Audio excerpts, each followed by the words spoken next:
Eu tento fazer essa linha do tempo de meio uma mistureba, assim, quase como se eu estivesse me apropriando de uma relíquia que eu tivesse achado. Tipo, isso é uma coisa que me interessa bastante, assim, eu acho muito bonito. Ter essa imagem de quase cinematográfica, assim, de adentrar um espaço, de descobrir, quase como se estivesse entrando numa floresta, assim. Essa loucura acompanha um pouco da sede que eu tava de produzir, sabe?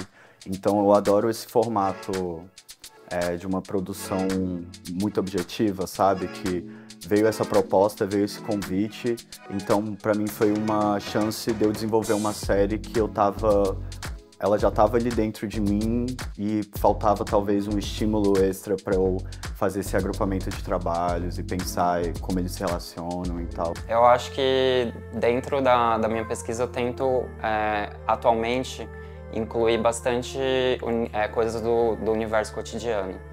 Então a apropriação de objetos no meu trabalho, ele vem muito numa tentativa de pegar esses objetos e ressignificá-los. Então agora, uma coisa que vem me interessando bastante é esse uso desses objetos apropriados de peças de carro. O Emerson Freire é um artista jovem, mora aqui em São Paulo, e ao longo dos últimos anos ele vem desenvolvendo, acho que fala muito sobre essa inquietude diante da linguagem, dos meios, quer dizer, não muito satisfeito com a pintura nem com a escultura, então ele decidiu que ele vai criando essas próprias linguagens. Eu acho que eu vejo nessas peças uma qualidade que não é um carro e nem é um metal em si. Me interessa a forma como isso se constrói. Então, quando eu pego o porta-mala do carro, eu vejo ele mais como um corpo, que eu posso me apropriar dele e fazer uma cobertura em cima e tipo, misturar e se infectar dentro dele. Então, quando eu olho para o metal, eu penso nele como uma carne mesmo. Ele é uma carne pintada, ele é uma carne que tem uma certa cobertura. Então, quando eu peguei essas peças, me interessava que elas estavam desgastadas, que elas tinham um amassado que ali contava uma história como se aquela peça tivesse envelhecido como o nosso corpo também. A vontade de vir para São Paulo sempre foi grande, assim. E sempre adiava. Rolaram situações ano passado que deram um boom, assim, agilizaram. Eu falei, não, acho que agora é o momento mesmo. Organizei as coisas e foi muito curioso a vinda pra cá, assim, tipo, do nada um ateliê surgiu, daí eu consegui essa vaga nesse ateliê coletivo. Então, as coisas foram fluindo muito bem, assim. Então, essa mostra é uma mostra individual, é a primeira mostra individual do Gustavo Silva Amaral em São Paulo. O Gustavo é um artista de Brasília e eu acho que esse dado biográfico ele interfere muito no pensamento formal e geométrico do artista. Eu acho que uma das coisas que me atraiu para vir para São Paulo é muito a efervescência da cidade, assim, é uma cidade muito dinâmica e muito ativa, assim, acho que aqui em São Paulo tem muito de tudo, sabe? E que isso pode ser um problema, mas também pode ser uma solução para quem estava levando uma vida mais pacata, assim, numa cidade grande também, né, Brasília, mas com outras proporções, outros estilos de vida, assim. Então, eu acho que o agito da vida aqui de São Paulo está funcionando muito bem, assim, eu me encontrei num fluxo que está sendo muito produtivo, assim, pro meu trabalho, sabe? Eu tô vendo as coisas andando, assim.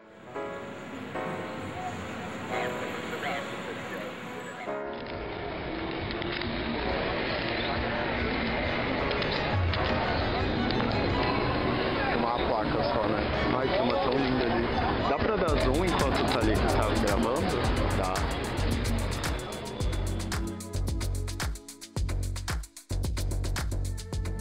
Esse trabalho foi um trabalho que também, eu acho que atualmente, acho que tudo que eu trago de novo, assim, eu acho que ele surgiu a partir do objeto. Então, acho que tem me interessado pensar os objetos como tendo uma vida própria.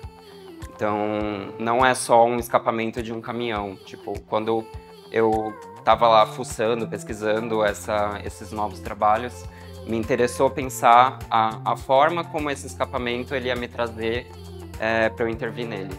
Então, quando veio, ele estava meio reto, assim. Então, eu fiz uma intervenção nele para cortar, para ter esse movimento mais orgânico, né? Porque eu queria que desse um pouco essa impressão de um jardim suspenso, mas é também uma planta que ela vai se enraizando. Então, eu penso nele como essas junções de corpos, né?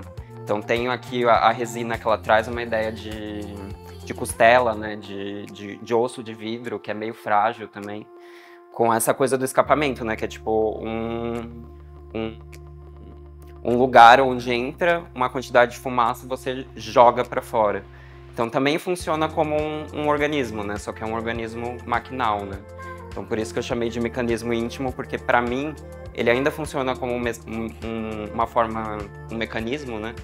Mas ele tira aquela dureza da virilidade, né? Tipo, da coisa do carro, do metal. E eu penso um pouco nisso, assim, dessa qualidade, que eu acho que aparece bastante no meu trabalho, que é essa passagem de tempo. Então, eu acho que meu trabalho fala muito sobre ciclos. Então, um ciclo de vida e morte, de algo nascendo, mas você não sabe exatamente se está nascendo, se está morrendo, se ele fica meio no intermédio das coisas.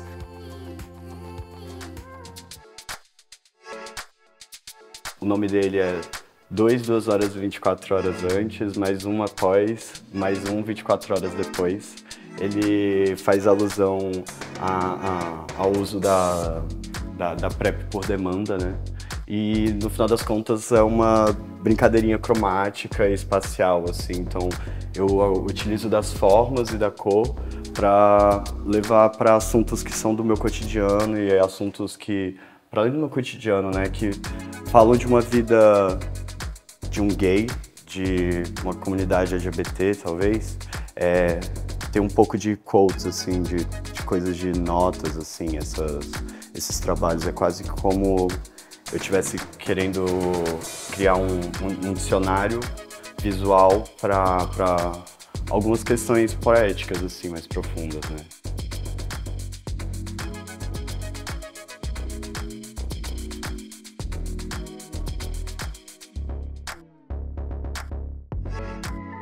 Quando eu estava desenvolvendo esses trabalhos, assim, eu sentia que essas formas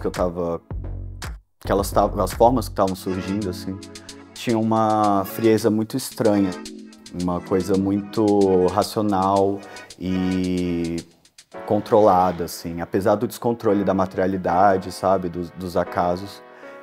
Então, eu sinto que elas precisavam meio que de um cobertorzinho, assim. Eu usei as palavras como uma ferramenta para aquecer esses trabalhos de alguma forma.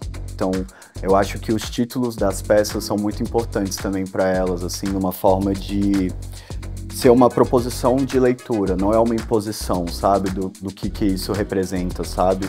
Até porque a gente está falando de abstração, a gente está falando de forma, a gente está falando de materialidade, mas é como que eu quisesse juntar nesses trabalhos quem eu sou, o que eu vivo, né, e o que eu penso, assim.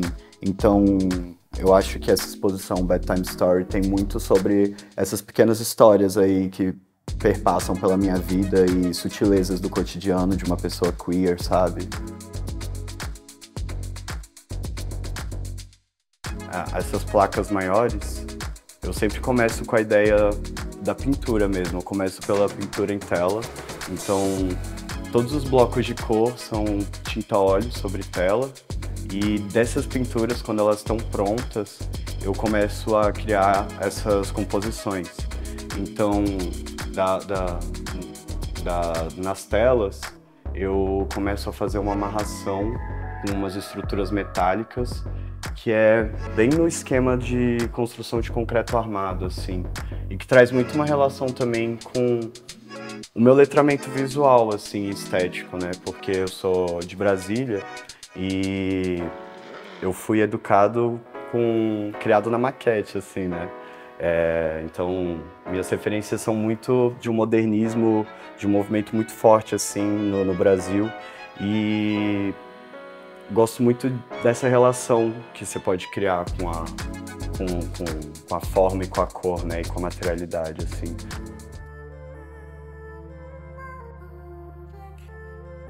É um trabalho que eu acho que diz muito sobre uma coisa interior, né? Então, eu acho que a própria feitura do trabalho ou a forma como eu desenvolvo ele é muito pessoal, vem muito de dentro, assim, vem muito de sentimentos que eu tô lidando no momento, ou tipo de uma vontade de me misturar as coisas também, sabe? É quase como se fosse uma descoberta, tipo, minha, pessoal, do meu corpo, da minha trajetória, da minha história. Então, apesar de ser uma porta, ou ser um carburador, ou ser, tipo, alguma coisa que não é o meu corpo, ele é quase como se fosse uma extensão minha, de certa forma. Então, quando eu vejo essa peça, é como se fosse meu pulmão, é como se fosse, tipo, a minha pele. Então, dentro disso, eu penso nele numa trajetória mais solitária mesmo. Tipo, é quase como se fosse uma peça única, sabe? Um mini tesourinho que alguém vai achar. São duas individuais. Primeiro, Emerson Freire, Quimera, no segundo andar, e no primeiro andar, Gustavo Silva Amaral, com Bedtime Story. O que eu acho que é muito interessante desse diálogo entre os dois artistas, claro que são artistas jovens, quer dizer, tem similaridades, mas foi realmente um encontro casado. Quer dizer, os dois carregam dentro deles essa inquietude diante da linguagem. Eu acho que isso é uma grande conexão entre os dois. Então a gente vai ver que um elemento que está presente no trabalho dos dois é a parafina. Mas percebam que ativado de uma maneira completamente diferente. Então, ter esse diálogo entre as duas exposições, apesar de muito diversas, tem um encontro da experimentação, um encontro do uso de materiais e um encontro também de muitos tratamentos. Eu acho que isso está presente no trabalho dos dois. Então, todos os trabalhos têm muitas camadas. Quer dizer, não é um trabalho plano, de maneira nenhuma, dos dois, né? Esse trabalho plástico dos dois começa em um ponto e ele vai se transformando e essa materialidade vai. Quando que a gente vê o trabalho no final, quer dizer, esse último trabalho é absolutamente diverso de como começou. Então, me interessa esse jogo, né? De como você constrói uma materialidade nova, como você cria um mundo, um universo novo, né? Eu acho que é o meu universo esse. E é a delícia de brincar com a espacialidade na hora de montar uma exposição, né? Porque eu acho que esse é um momento crucial pro entendimento, assim, do trabalho, né? Você pensar como você vai mostrar ele pro público, né? Aí você pode potencializar muito conversas e diálogos com sua obra por dispositivos discográficos, saca? Quer dizer, eu não posso categorizá-los enquanto vocês são isso ou aquilo. Não, os dois são artistas e essa é a parte mais incrível, que o artista ele vai nos entregar o melhor da experimentação, o melhor do que ele pode nos entregar. E a gente vê isso nas duas exposições.